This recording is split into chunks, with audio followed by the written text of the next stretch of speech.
Starksville, Coach Leach got his team playing. They play extremely hard. They're playing really well. As good a special teams group as I've seen this year. I mean, they're fantastic. And I know Alabama was really good last week, but this group is really, really good on special teams. Obviously, Will Rogers is a problem. He's a really good quarterback. Their offense, what they do, got a lot of talented receivers. Defensively, they're an attack, blitz a lot. It seemed to be working for them, but they play extremely, extremely hard and well coached. And there's a reason they're 4-1, ranked in the top 25. They've got a really good football team, but we're excited to go play them. Coach, how do you guys get things turned around on defense? Obviously, a lot of struggles there in the fourth quarter against Alabama, and an offense here in Mississippi State that can put up a lot of points. What was the first part of that? How do you get things turned around in such a short time?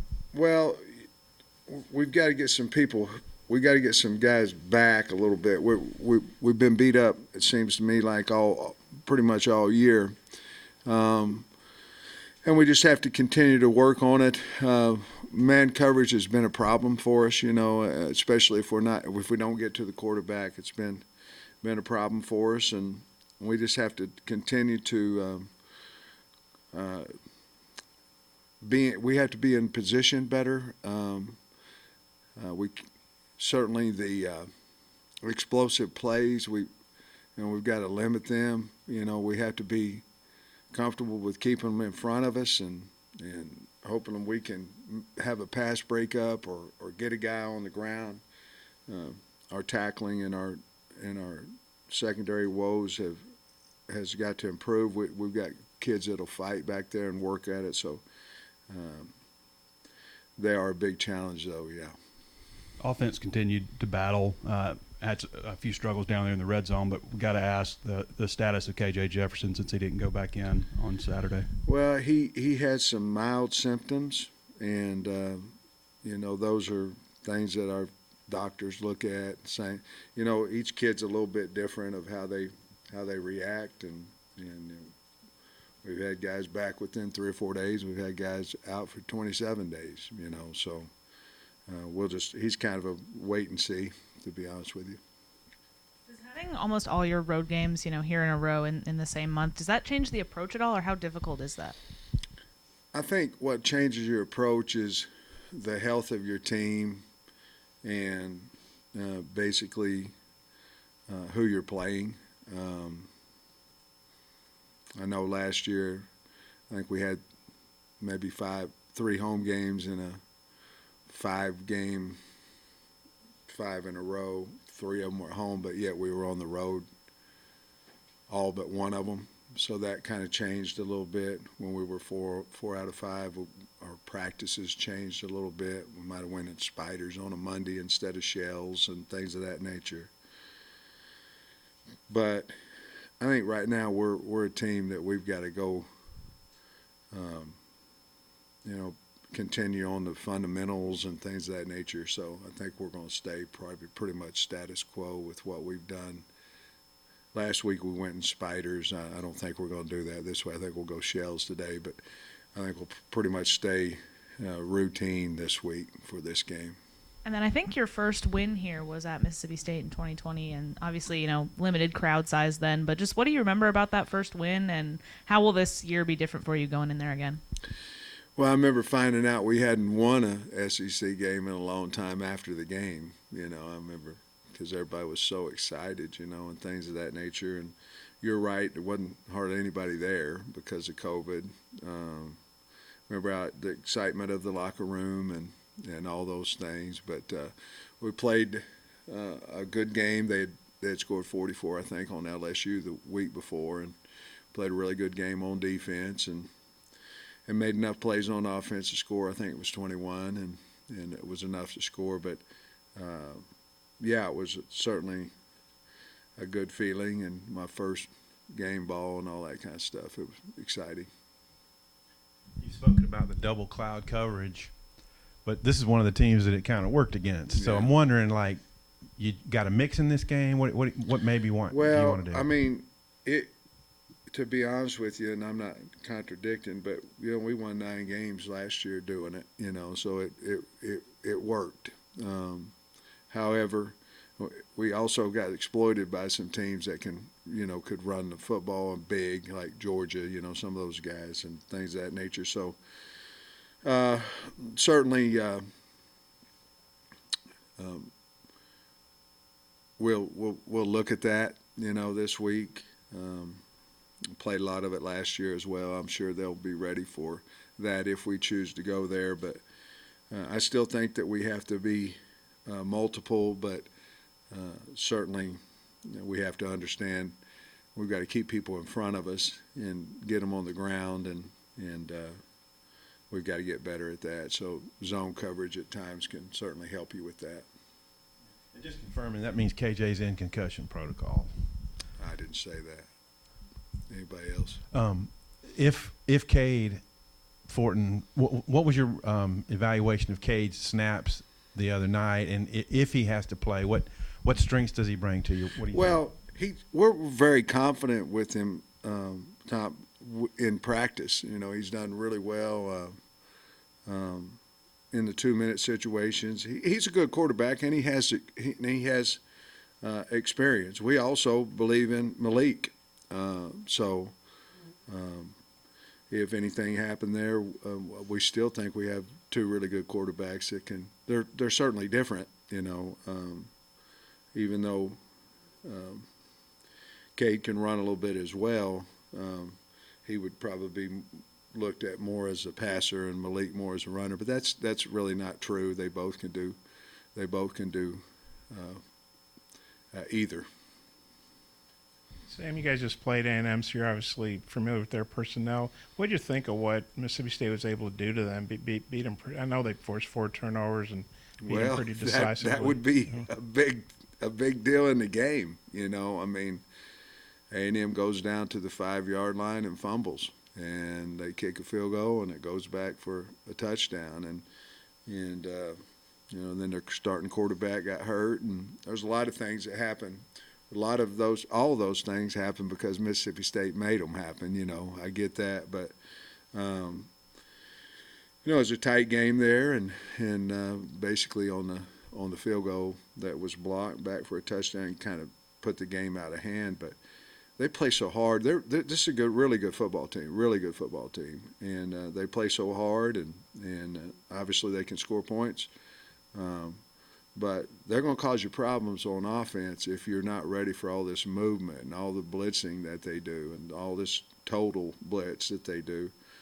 And they have players that can do it. You got really good football players, guys that have played. I love their linebacker group. I think they're really good. It starts with Johnson, but Watson and Wheat, they're all really good players, and they use them well.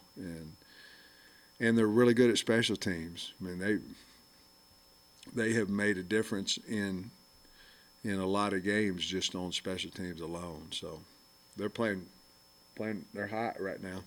And Rodgers, he gets the ball out so quick. It's almost like a lot of their passes are almost like running plays. But they are. It's 73% completion rate, hard guy to sack, even though that's been a strength of yours. So what do you think about just him as a quarterback and how fast he gets it out?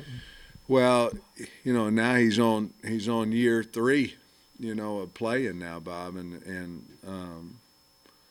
you can see it, and the thing is you really have to disguise in the secondary, because if you don't, I mean, and he knows exactly what you're doing, whether it's man or quarters or double cloud or whatever it may be, he can exploit you. I mean, he's really good, and they've got receivers that can as well.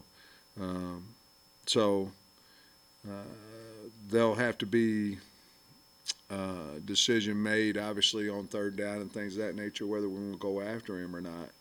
You can't just let him sit back there. So if we decide to go after him with 4, we've got to get there. If we decide to go after him with 3, we've got to get there. And they're good at tackle.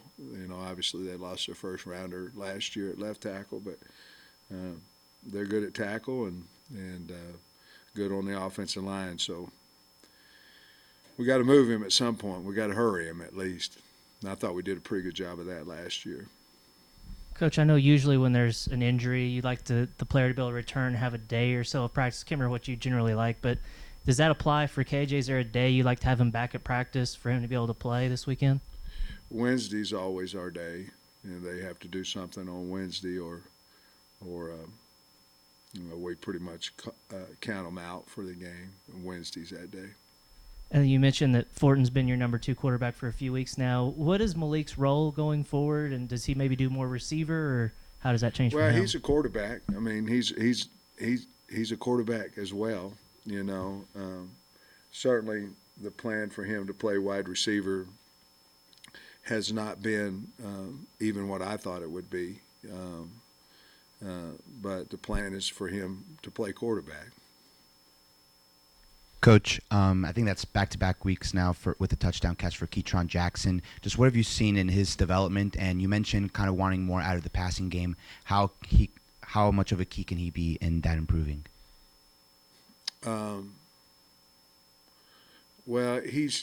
I didn't get the second part of that, but Keytron is one of the most improved guys on the team. I mean, he's always been a good player, but he seems to be coming into his own, catching hard passes, getting open more. He's always been a great blocker, a hard effort guy. But I think he's one of the most improved guys on our team. He's playing with confidence now, and there's a little bit of that because he was starting in fall camp, and I think Matt beat him out, and he didn't, there's a big lesson learned there. He didn't go in the tank or anything like that, and now he's playing even better ball than what I thought he would at this point in time, and I think he's got a lot of upside. I'm sorry I didn't hear the second part. The second part was he had an explosive play against Missouri State, also against A&M. I think you mentioned something about wanting more out of the passing game. How much of a key can he be in that? Well, I hope he just keeps getting better and better and better. A lot of times your passing game dictates a little bit about how you're running the ball and things of that nature, but it also, dictates to who you're playing, and if teams are able to man cover you because they've got really good corners like Alabama did, it makes it much more difficult. You can find a little more spaces in zone coverage. And certainly you can exploit corners that you feel like you're better at. I thought Alabama had really good corners. So therefore we weren't able to, and we weren't throwing and catching it. We weren't throwing it as well as what we had in the past either. But I think he's going to be a big part of that. And we have to air the ball out more than what we have, even though I think we're running it well. But we've got to open up our offense a little bit more. You like a 11 a.m. road kick? Yes. Yeah, I think any time that you can go on the road and play in the morning, that would be at least for me, that would be the number one time that we'd want to play.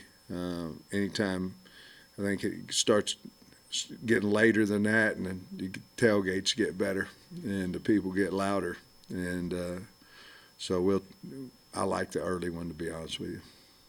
You think their fans adhere to the cowbell rule like they're supposed to? I talked to some people that have played them, and they said it is louder than loud in pregame, and then that their fans have certainly abided, or whatever the word you want to use, by the rule of once the center is approaching underneath the quarterback underneath the center, then they can't do it anymore, and they said they didn't, so thanks to penalty if they do. So, or a game on the line, I'm not so sure. A lot has been talked about with the offense. Every time you talk about Mississippi State, it's about offense, but defense is giving up 330 yards, 21 points a game. What do you see out of them defensively? Well, you better win first down because they're going to come at you now. I mean, this is one of the most moving defenses, blitzing defenses that I've seen in a while, and it works, so I think any time that you play teams like that, you have to have some explosive plays. You have to, it has to be more than 7 yards, and the guy got a shoestring tackle on you. You got to go 70. You got to go 65. You got to make some big plays, 30 on them, or they'll never get out of it, And I will say this: I think Coach Kennedy and the offensive line, I think they do about as good a job as I've seen with movement. On the defensive line and linebackers. So we're certainly going to practice the heck out of it. But there's no fear in their defensive coordinator, I'll say that. I was going to ask you a cowbell question, too. When you're on the headphones, do you hear them? Is the communication impacted between coaches on the phones and communication out to the field? I tried two weeks ago, a one headsetter, and it's so much. When you put both of them on, you don't hear anything. You just hear the guys, your communication with your coaches and all that. But when you take one off, you hear all of it. And I had it on there until we got ready to have the opening kickoff, and I said, no, I can't. So it muffles everything. Oh, and the status of Warren and Slusher. What do you feel about those two? I think Slusher.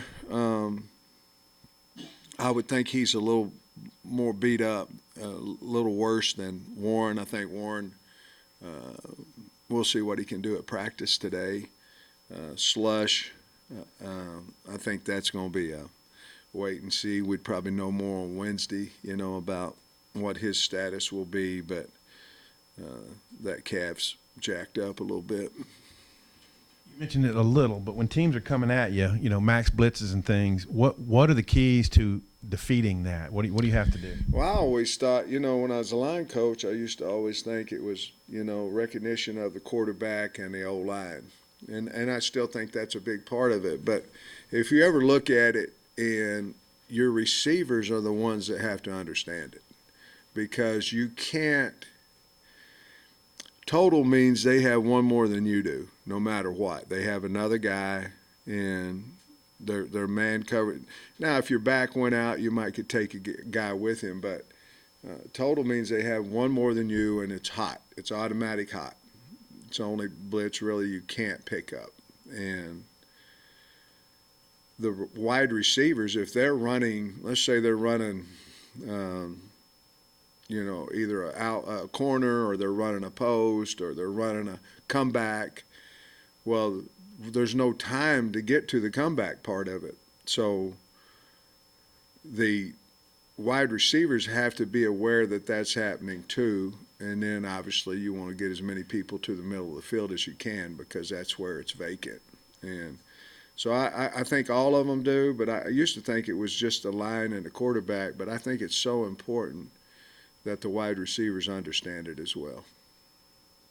I know he's been dressed out the last couple of games, but I don't think we've seen Jashad the last couple. Is he healthy? I hope so. He hasn't been. We're going to find out a little bit more today. Take him through some Indy and see how far that goes, but he hasn't been, no. And how is Malik handling all this, Hornsby, with getting replaced as the number 2 guy, and then not, as you said, getting as many reps at receivers as you may have thought? How's he handling it? Well, there's situations too now. I mean, we were behind. Fortin's kind of the guy that is what I would call the passing. He's been in games. We were behind. There's a lot more that goes into it, more than just who we put into the game. But Malik's handling it fine. I visited with him today, and he's fine. He'll be fine. You said last week that you'd like to see Rashad Dubinion get some more touches. I think he had the second most snaps of the running backs. What do you think of him against Alabama?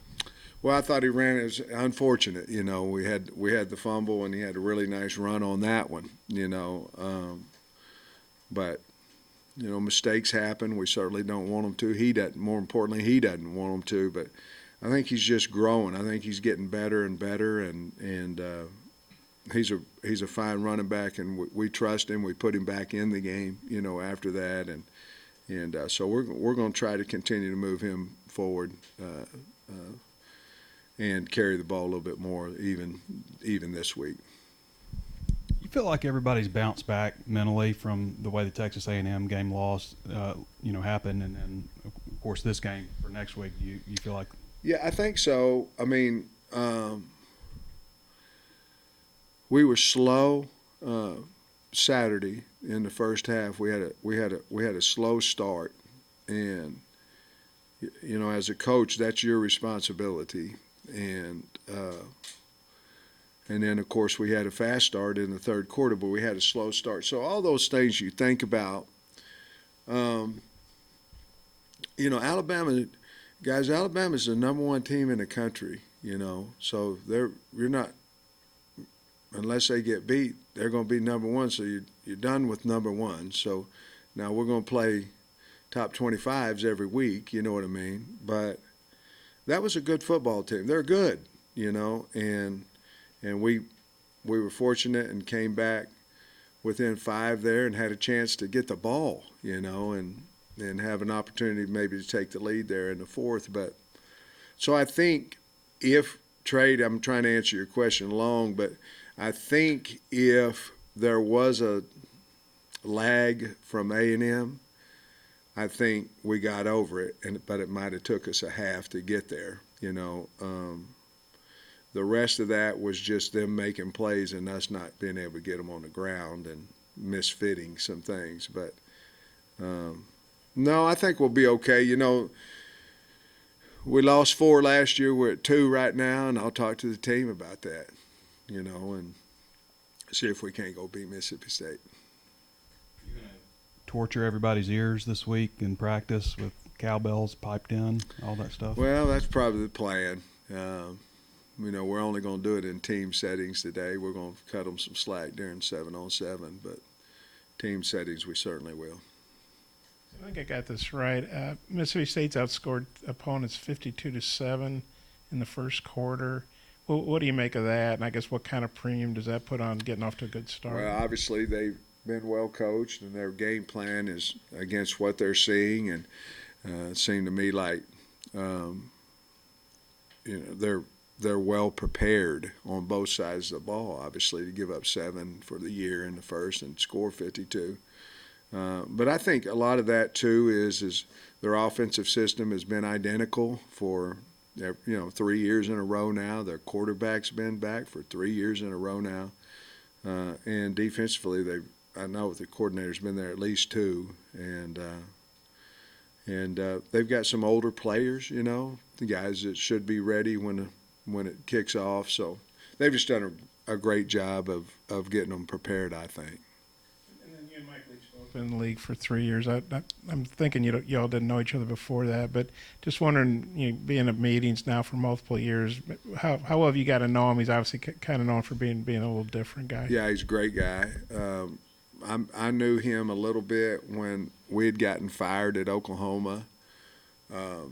He came to Oklahoma as an assistant, and I met him there.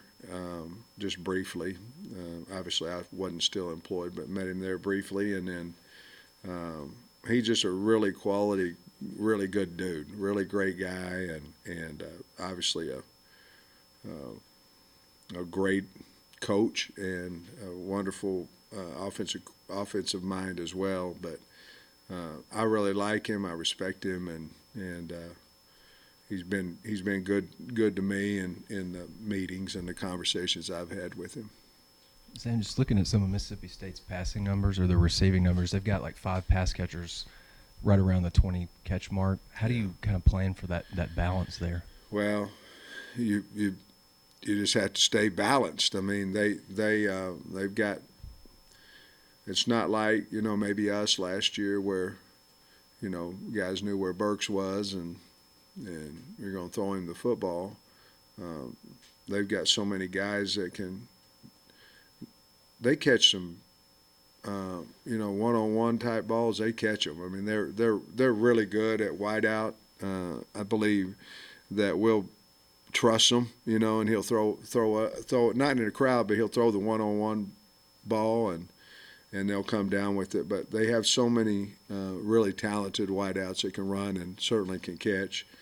And the thing they're doing a little bit more this year than what I've seen in the past is they're turning around and handing the ball off, and they've had great successes with that as well when they elect to run it.